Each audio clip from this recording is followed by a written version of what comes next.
let's talk about a few things. So today's episode is going to be kind of like a rant / somewhat motivation / you'll get some good stuff out of it. Trust me, it's a come up.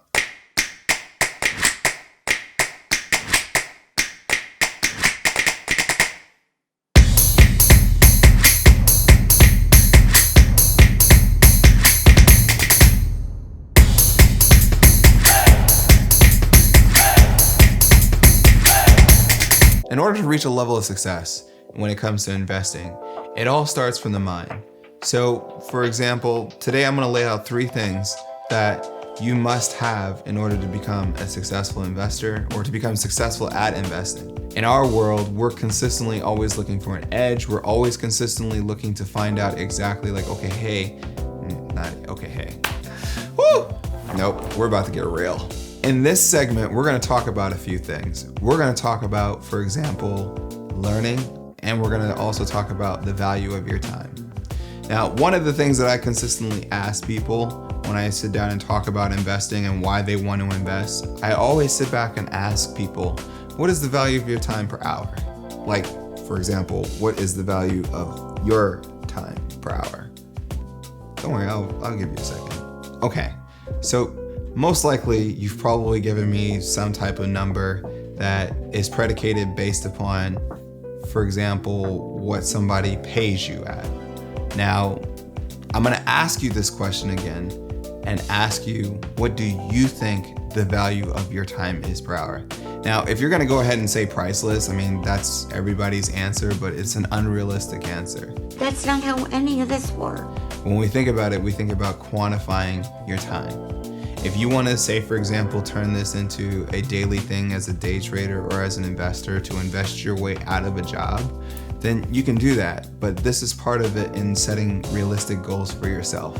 And AKA, you got to be real with yourself. Okay, so then the very next thing that you got to ask yourself is, let's say that I was to come to you and write you a blank check. What would that check balance be? $1 million.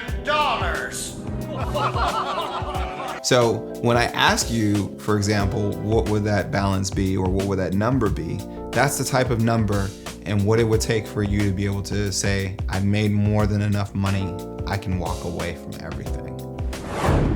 $100 billion.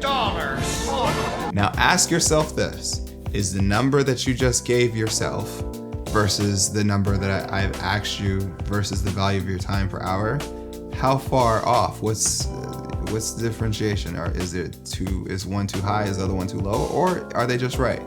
How do you come to that number?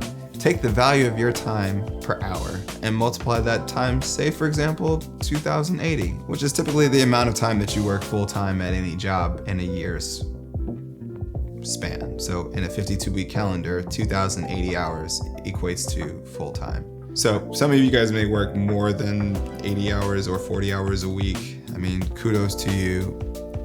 So you take the value of what you say the value of your time is per hour, multiply that times 2,080, there's your number. Now, I also asked you if I was to bring you a blank check and write it to you, what would that number be? Now compare the two.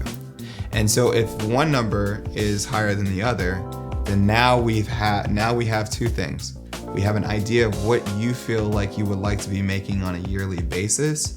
And then we also have on the other side what your ultimate goal is. See what we did there? But the thing is, you gotta have a vision, you gotta have a strategy. And now that we've kind of like made those numbers real to you, here's the third and final piece as it pertains to just being real with yourself. Ask yourself, can you make it there? What's stopping you from getting there? Because if you believe that the value of your time is this, and if somebody was to write you a blank check, then ask yourself what's been stopping you all this time in order to get there. Okay, so now that you just thought about it, and now that we've kind of like just got your juices flowing, like, oh wow, like mind blown, possibly, or I've already thought about this. Okay, here's the next part.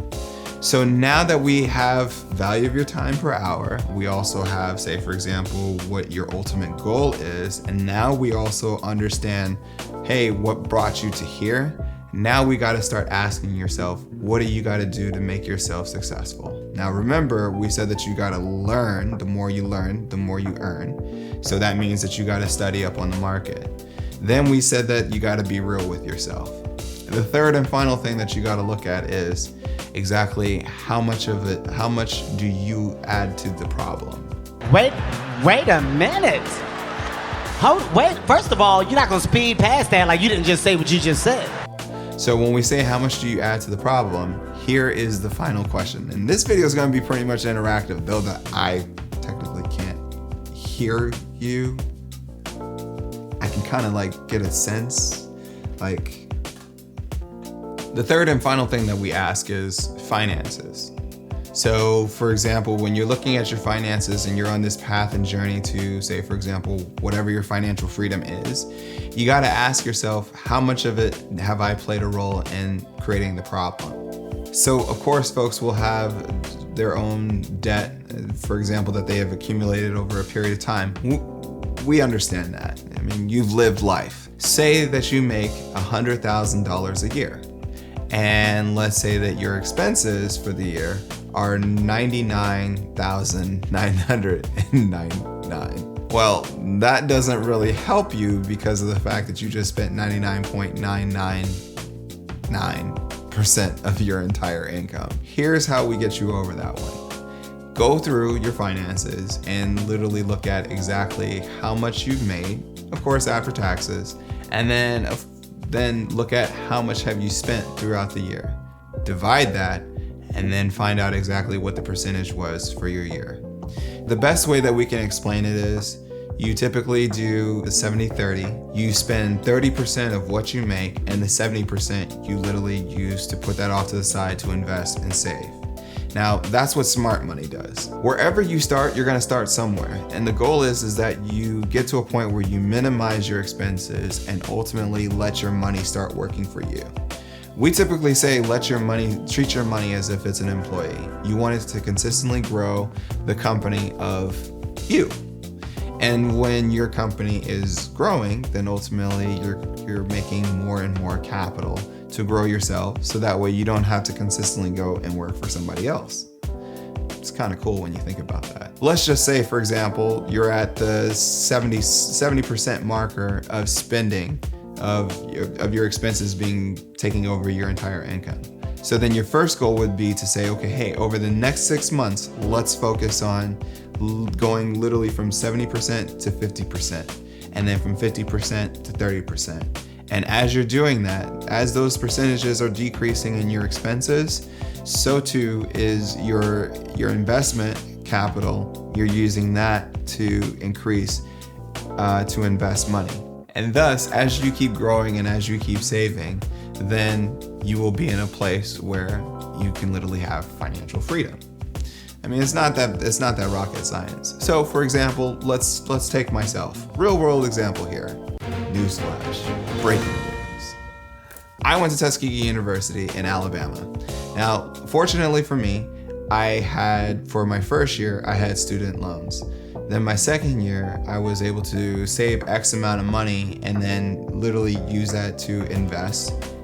This is during my freshman year. I invested the money, and then from there, I literally was able to pay off my student loan debt. But let's not just jump over that. Not only did I do that, but instead of me paying the fees that I paid for the dorm, I used that money and put it towards a down payment for a house. And then after I had a house, I ended up renting it out. And then that started to pay for itself. When I finished school at Tuskegee, then I moved on into my career, and thus the money that I had saved allowed me to put that towards starting a company. And then from starting a company, getting a company acquired, and then from that company being acquired to now being in venture capital and angel investment, I've pretty much been able to consistently scale myself in a position so that way I can literally just live a life of freedom. And I started off with a simple model of just doing 70%. So I went from 70% of my investment to now, I mean, I had some slumps in between then. I'm human.